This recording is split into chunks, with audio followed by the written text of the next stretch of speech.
Hello mga guys, no? Mapagpalang gabi po sa lahat ng mga kantingeros, no? Bro and sis, at siyempre sa ating mga tunay na kaibigan, no? Na saan mang sulok ng ating mundo, no? So, mapagpalang gabi sa inyong lahat, no? So, may ipapasilip tayo mga guys, no? Na ito ay nakuha natin, no? Na napakaganda at napakalakas at napakatibay nito, no? So, ito mga guys talaga ay papakawalan natin to, pero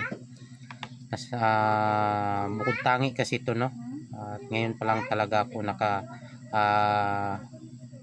sa buong buhay ko sa paghahunting tulad din nito, no? Hani ng langgam na nakukuha sa naagnas na kahoy, no?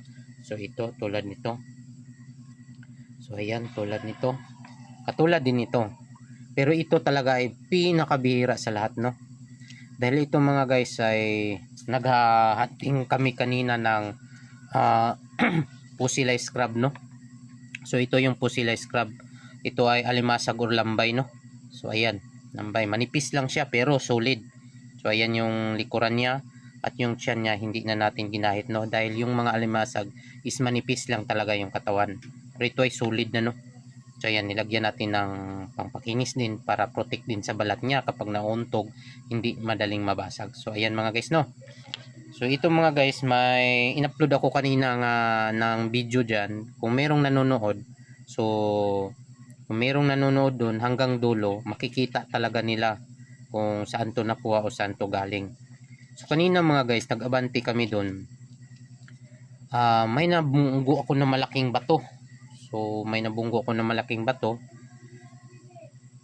Nung inabante ko ng muil at saka maso, nung nabasag ang maso mga guys, so yung sumalungat sa akin, itong buto na ito malaki ito, pero ginahit ko lang to ng grinder para lumiit, no? Hindi ko na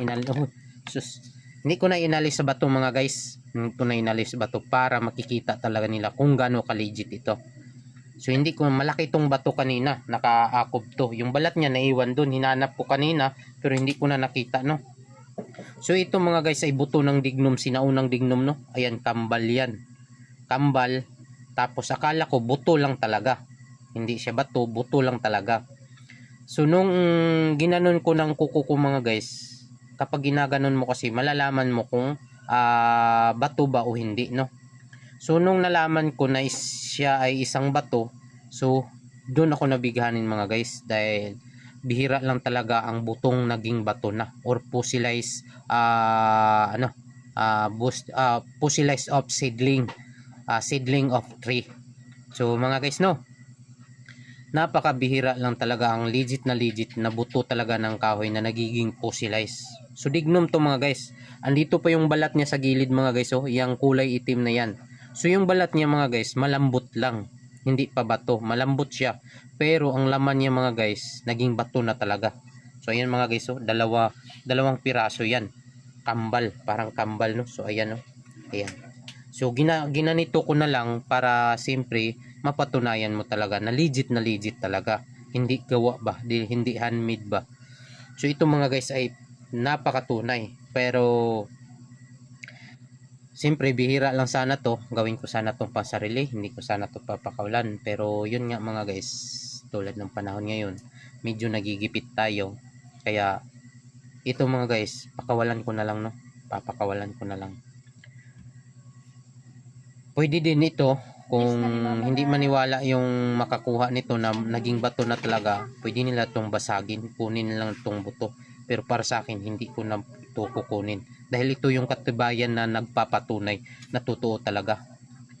Pero ito mga guys, ito lang masasabi ko, dahil ito ay legit 100%. Itataya ko pa yung buhay ko dito. Legit na legit. So, ito mga guys, is siguro merong alakansya na mababasag nito mga guys, dahil ito ay pinakabihira lang, no? So yun lang mga guys, kung sinong may gusto, kung sinong may nais, kung sinong may naniniwala at nagtitiwala, so mag-chat lang sa atin, no, sa messenger natin. So automatic tayong magre-reply, no. So ito mga guys ay paunahan lang, no. So yun nga, sabi ko ito ay pabasagan ng alakansya.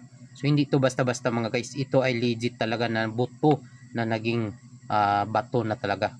So yun lang mga guys, no, maraming salamat at mapagpalang gabi sa lahat, no, sa mga kantingero natin dyan, pati na rin sa mga manggagamot natin dyan na mga kaibigan o tunay na mga kaibigan natin, no. So mapagpalang gabi po sa inyong lahat. God bless us all.